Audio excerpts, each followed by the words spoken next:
Hello. Night ride tayo. Babiyahe tayo from Bulacan to Cavite. Let's go. Time check 8:12. Nandito na tayo sa Giginto. So ang ruta natin, of course, babaybayin natin yung MacArthur Highway, then diretso ng Monumento, and then susundan lang natin yung LRT hanggang makarating tayo ng Rojas. Then yun na, punta tayo ng Airport Road, tapos Zapote, then Cavite na, di ba? Parang ang dali lang, di ba? Alright, so pakonti-konti kukuha tayo ng video. Pero syempre dahil gabi na, dapat medyo focus tayo dito sa sa kalye. Okay, mamaya ulit.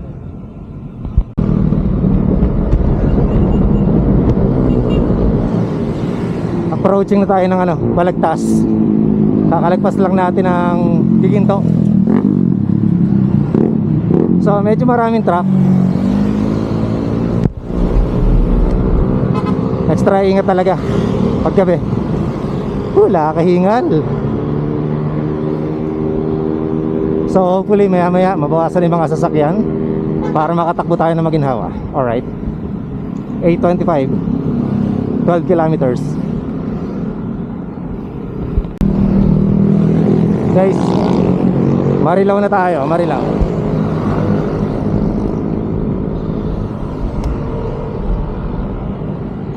Alright, lagpas na tayo ng Bukawi, Marilaw na tayo. 21.4 kilometers, 8:48 PM. Woo! Malayo pa pero malayo na. Okay, mga around 20k na lang bago magluneta. Dito talaga sa Bulacan yung struggle eh. Actually mas nahihirapan ako dito pagka nandito sa Bulacan area compare sa pag nasa Manila ka na. Tingin ko mas madali pag nandun eh sa Manila. Dito iba eh, ang daming truck, daming motor, jeep, lahat. Right, dahil pa nakaparada sa gilid mga truck. So medyo maaga pa kasi, kaya ang daming sasakyan. So ang estimate ko mga before 11 sana bahay na. So target nating, so ang pupuntahan natin, ang ruta natin, Cavite. Ay, Diyos ko. Ay, patnubayan nawa tayo ng Diyos. Alright, mamaya ulit.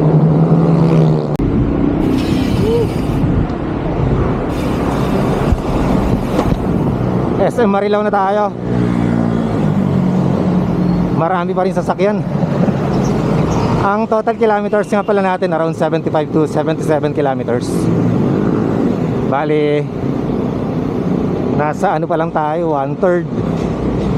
Okay.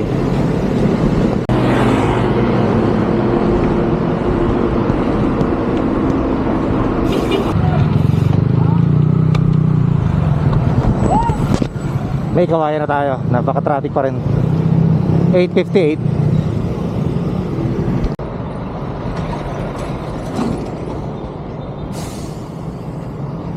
Nakita ko yung sign kanina, mga 9 kilometers na lang yung Monumento.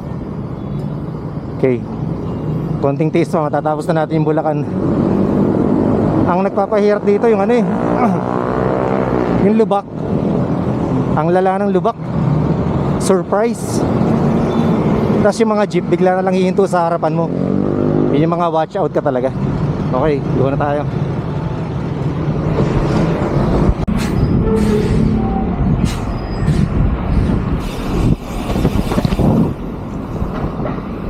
Tapat na tayo ng Toyota Valenzuela. 29 kilometers, 9:07 PM. Ay, Diyos ko Lord. Konti na lang Monumento na. Konting tiis pa. So kaya konti yung sasakyan ngayon dahil naipit sila sa traffic. Buti na lang nakawala ako sa intersection.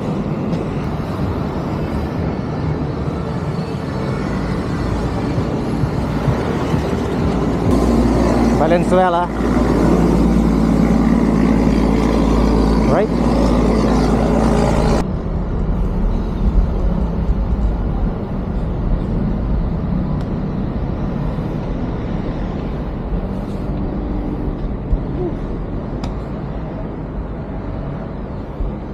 Hindi tayo papasok ng expressway. Alright, kalalagpas lang natin ng ng Valenzuela Park. Hindi ko alam kung kapatid yun ni Rizal Park. Ay nako. Hindi pa naman ako pagod. Nakaka-stress lang yung lubak, traffic, no? Yung alikabok, tanggap na natin yan eh. Alam natin magiging maalikabok. Yung lubak talagang stressful. Tsaka yung dami na sasakyan. Anyway, mga 30k na tayo. Then 9:10 yata, 9:15 AM. Okay, malapit na tayo sa monumento. Okay. Woo! Dito na tayo sa monumento, guys. Kitang kita eh, may parang red light district yung nadaanan natin. So ito na yung monumento. So ang gagawin natin, along LRT lang naman yung dadaanan natin. Hindi na tayo mag-e-EDSA.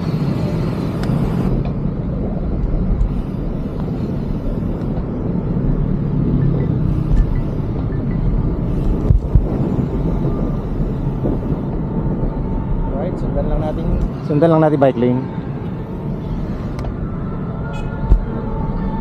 Okay.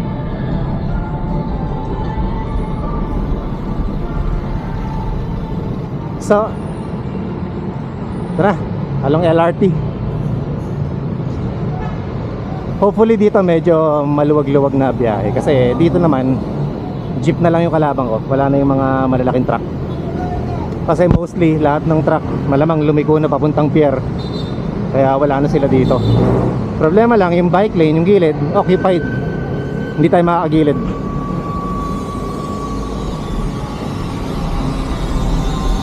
Ang ingay, no? Gabing-gabi ang ingay.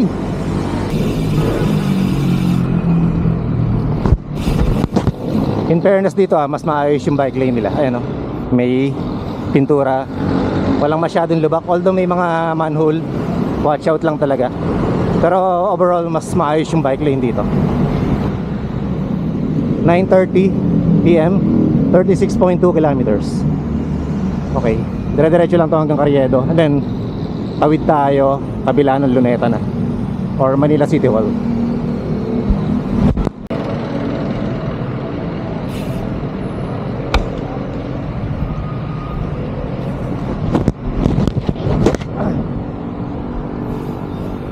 Okay, Manila na tayo. Yes. Sa ngayon walang sasakyan kasi lagpas tayo ng stoplight. Right, 9:30, 38 kilometers. Konti na lang, Carriedo na.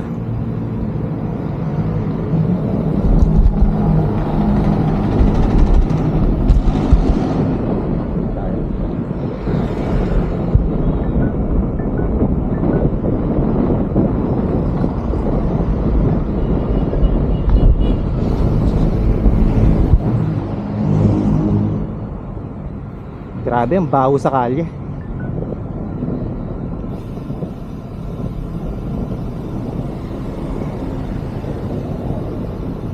Yung diretso, ito yung papuntang Chinatown na alam ko. So dito tayo, basta susundan lang natin yung LRT para di tayo maligaw. Tondo.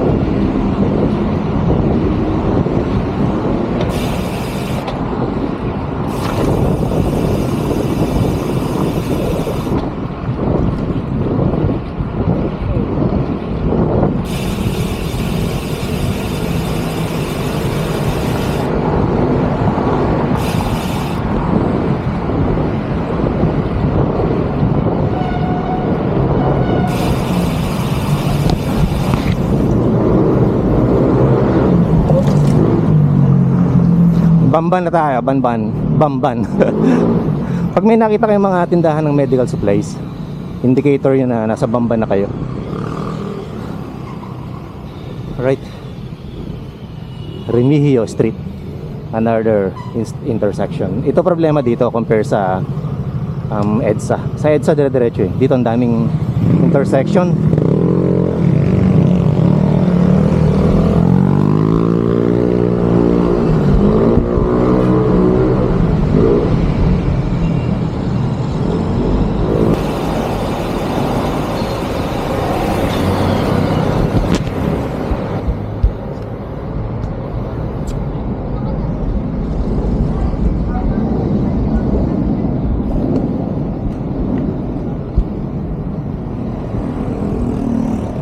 Dito na tayo sa Carriedo. One way pala yung nadaanan natin. So dapat pala dito tayo dumaan sa kabila. Anyway, Skolta. Okay. Okay, finally tatawid na tayo ng tulay. Nakawala na tayo sa LRT. So paglagpas dyan, papunta na ng Manila City Hall.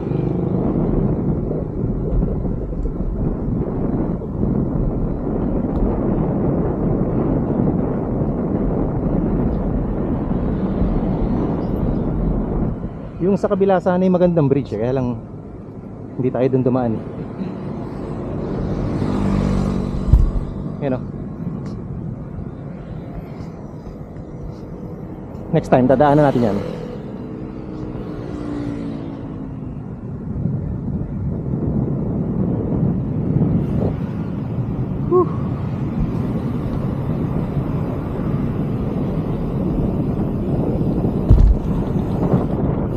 Mamaya na ulit, ang daming lubak.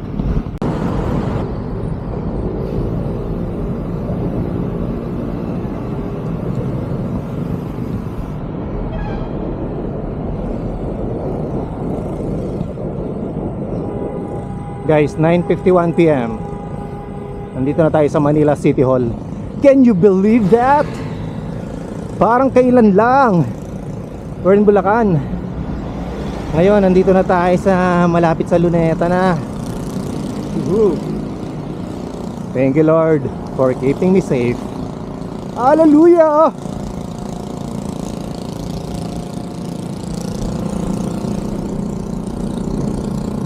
Sa mga di nakakaalam, dito yung National Museum. Huli akong napunta dito, high school yata.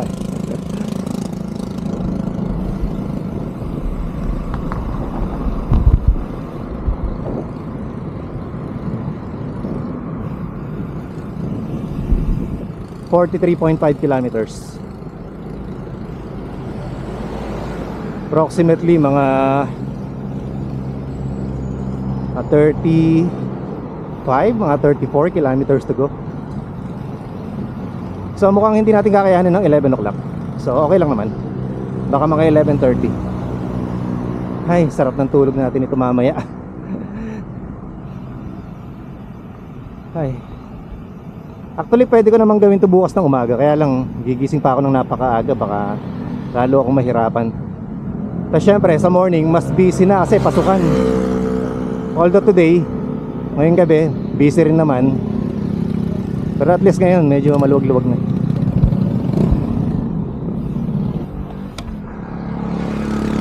Medyo mahina na ilaw natin. Pero, may backup naman tayong nog na ilaw. So, ang dala pala natin ngayon, itong Factor na bike. Matagal-tagal din na hindi nakapag long ride to. Grabe, tamad na tong bike na to. Kaya ngayon sinubok natin kung kakayanin niya yung mga lubak ng Bulacan at ng Maynila. Balak natin non-stop. Diretso 75 kilometers na non-stop. Siguro hinto tayo doon na siguro sa Cavite. Malapit na sa bahay. Or depende, pag naubos agad yung water natin, stop na tayo. Okay, tago muna natin yung camera. Mahirap na, baka maraming saraulo dito.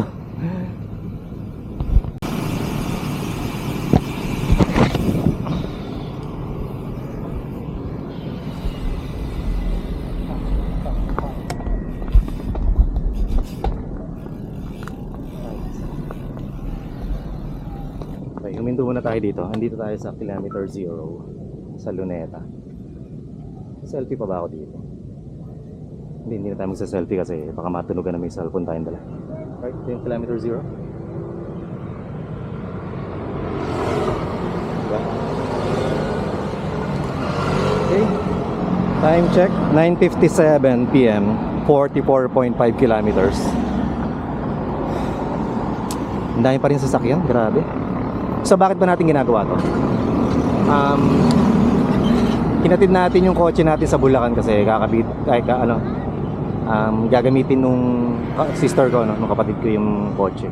So doon muna siya. May option naman akong mag-commute pabalik ng Cavite, pero I decided na mag-bike na lang. Exercise na rin. Tsaka hindi pa naman ako pagod for today. Kaya pa natin mag-bike. At namimiss na rin natin mag-bike dito sa ma-traffic na area. Kasi hindi natin napapractice din yung ano ba tawag natin doon? Yung pagiging attentive natin sa kalye, yung pagiging traffic ready, traffic training. Namimiss natin to Kaya sinubukan natin ulit. And extra ingat naman tayo kanina actually. Yun nga lang, may mga surprise talagang lubak. And dahil madilim, hindi natin nakikita kagad. Konting kembot na lang to, mga 33 kilometers. Dami pa rin truck Ito yung medyo nakaka-stress Daming truck. Okay, yun lang. Mamaya ulit tayo. Siguro magbibideo ako mamaya pagka nandun na sa bandang papuntang Zapote. Ito, dire-diretsuhin na natin to hanggang makarating tayo ng airport road. Dire-diretso na to. Hindi na muna akong bibideo siguro para focus tayo sa kalye. Yun lang guys. Mamaya ulit.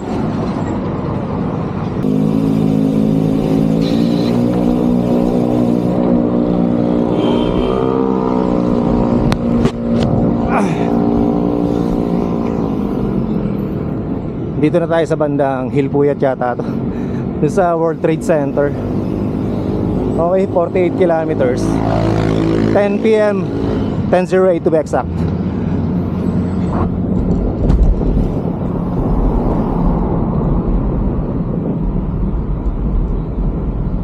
Ibang klase trip natin.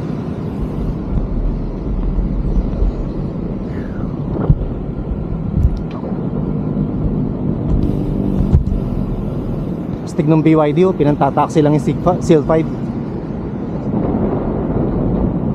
Likhang Pilipino.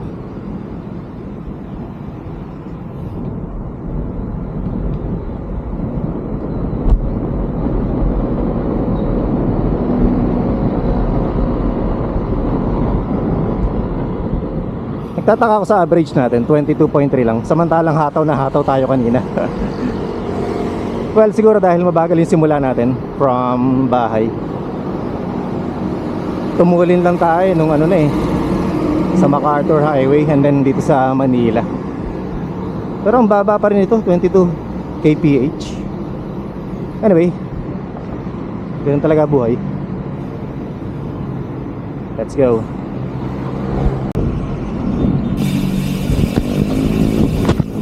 Alright, nandito na tayo sa Makapagal. Mawawa na yun yung nasa unahan natin mawawa. 10:13 PM, 50.2 kilometers. Grabe na to.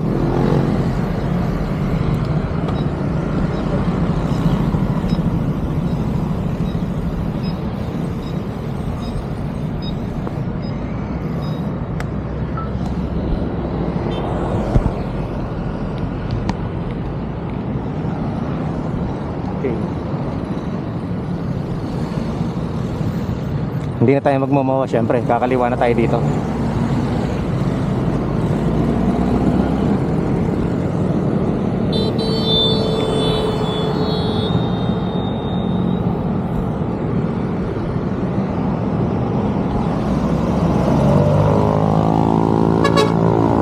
Grabe, alas 10 na, napakarami pa rin sasakyan sa kalye. Bakit? Simple lang. Kasi may kotse sila hindi sila nagte-trend.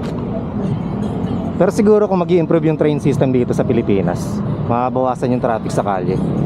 Di ba? Mas tipid yun eh.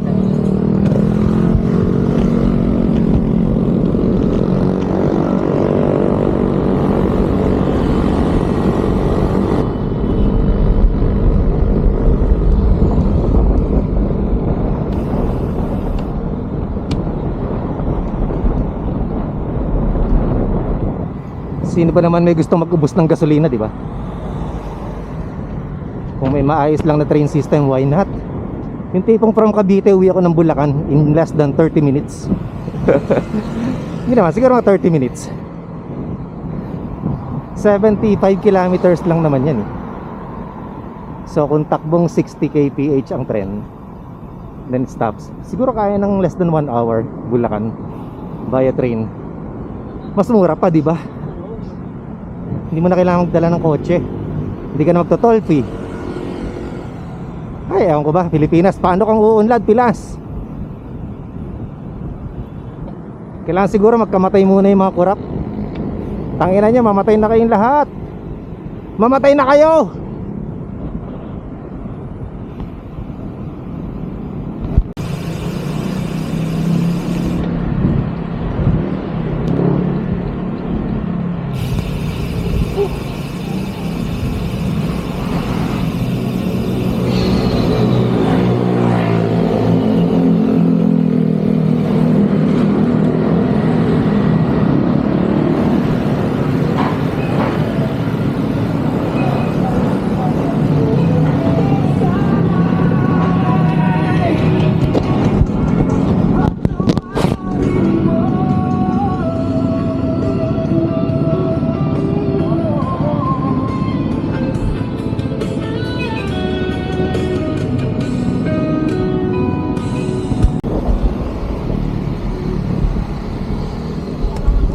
(10:37) 56.5 kilometers Las Piñas City.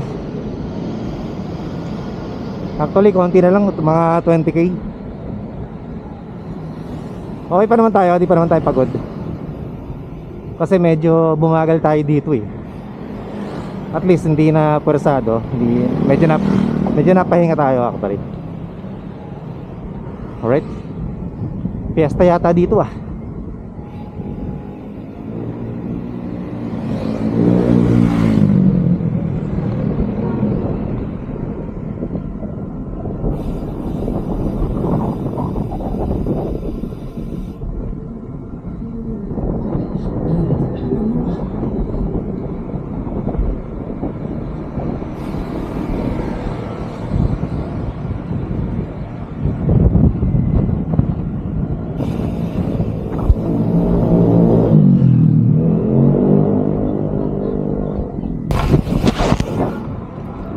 Dito na tayo sa Bacoor. Ang dinaanan natin yung papuntang Medisyon yata. Papuntang Medisyon and then labas ng Zeus. Looban to basically. Hindi tayo dumaan na Aguinaldo Highway para less traffic. So safer dumaan. 10:51.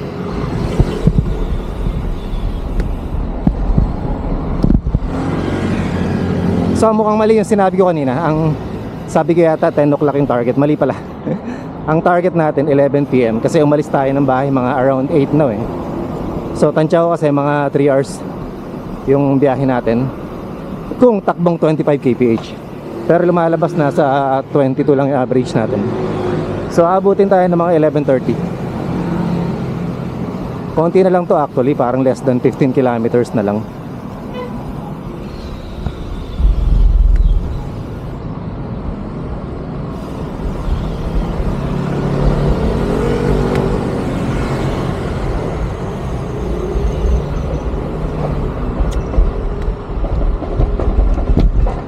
Hanap tayo ng may hintuan later. Bili tayo ng water para makainom tayo ng malamig.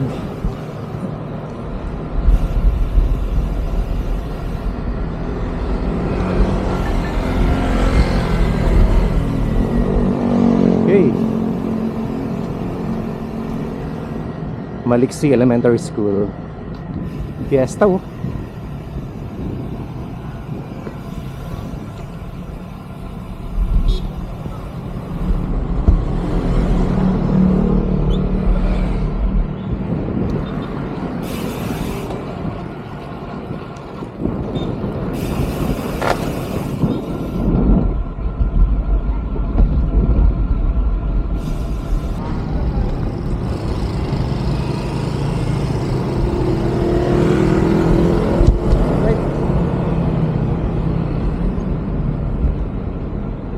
And just like that, nandito na tayo sa papuntang Kawit. Thank you Lord for keeping me safe. Hallelujah!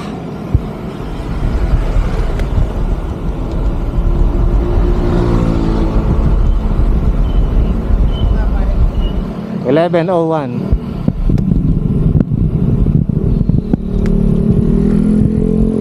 65 kilometers. So mga 10 kilometers to go. Lapit na tayo. So tama, mga 11, before 11:30 bahay na tayo. Malapit na to actually. Okay, so from dito ay extra ingat muna tayo kasi malapit na tayo, baka madisgrasya pa. Mamaya na tayo mag video ulit. Woo! Alright guys, alam nyo ba kung nasa na tayo? Nandito na tayo sa Tuklong, papunta ng intersection, papuntang Kawit. And yung pakaliwa yung Lancaster. Can you believe? Can you believe that? We're here. Mula dito baka mga 4 or 5K. Ganun na lang siyang kalapit. Na-survive natin.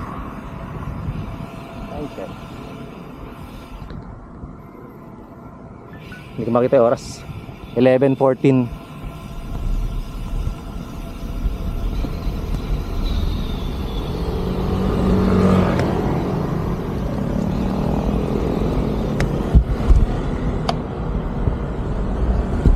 Ah, 11:14 PM. 70 kilometers. Ay, grabe.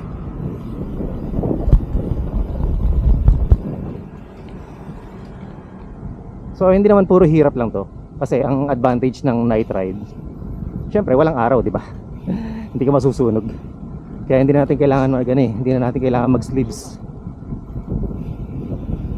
Yun nga lang, syempre gabi medyo risky in so many ways. In so many ways talagang risky siya. Unang niready natin yung ilaw. Kailangan yung ilaw natin tatagal ng 3 oras. Kaya dalawa yung headlight natin. Tapos meron pa tayong rear light na kayang tumagal ng 2 araw niyan. So yung headlight natin, meron tayong Rock Bros na mataas yung lumens. I think 1,000 lumens to eh. Tapos meron tayong nog. Siyempre yung nog, pang matagalan yan, mga 40 hours, 50 hours yung itatagal.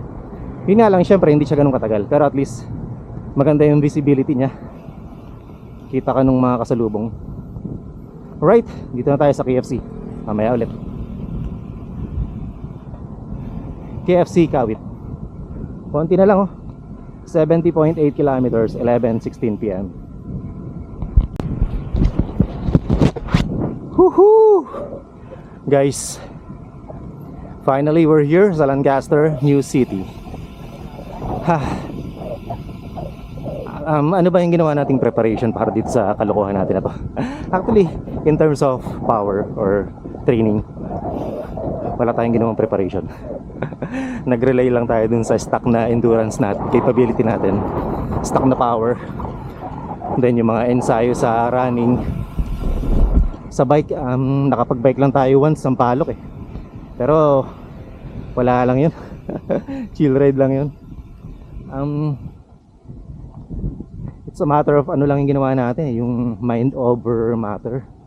So isipin mo lang kaya mo. Ganun lang yung ginawa nating mindset. Kasi pag puro negative yung inisip natin, sigurado di natin matatapos eh. So yun lang, talagang focus. Focus. Focus sa goal. Goal natin makarating ng Cavite. In between, mangyayari ang mangyayari, di ba? So there's nothing we can do with it kundi mag-ingat, di ba?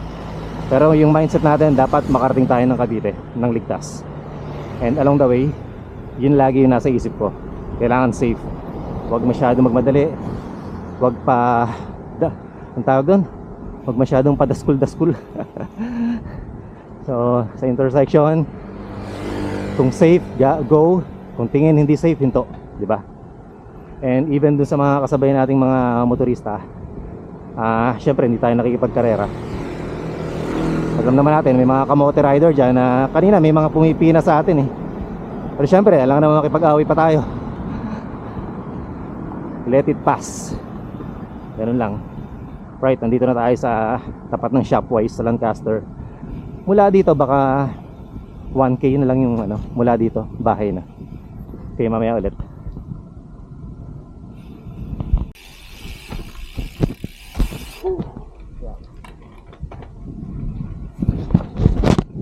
Look at this. 11:25 p.m. 74 kilometers. My God. Lakas ng hangin.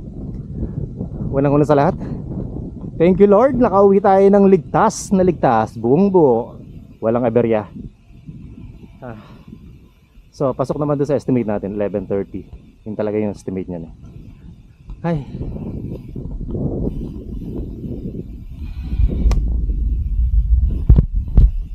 I can't believe masusurvive natin to. I can't believe. Sorry, hindi pala I can't believe. Actually, I believe. May mga bagay na pag inisip natin imposible, talagang hindi na natin itatry, di ba, gawin. Pero kung ang thinking natin ay madali lang to, kayang-kaya natin to, well, yun lagi ang nasa mindset natin. And matatapos natin yung mission. Kagaya ng nangyari ngayon, di ba? Nakauwi tayo na ligtas. Ito na tayo. Actually, na ako. Parang mula kanina sa Ross Boulevard, hindi na ako uminom eh. Extra focus na talaga ako sa ride kanina. Tiniis ko na lang yung uhaw kasi kaya naman eh. Hindi naman tayo nagpapawis masyado. Hindi rin tayo hingal na hingal. Yung legs din natin okay pa.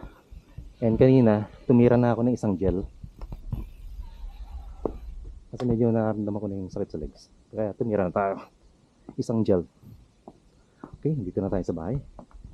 Okay guys, thank you for watching our vlog. See you again on the next video. Thank you. Bye-bye.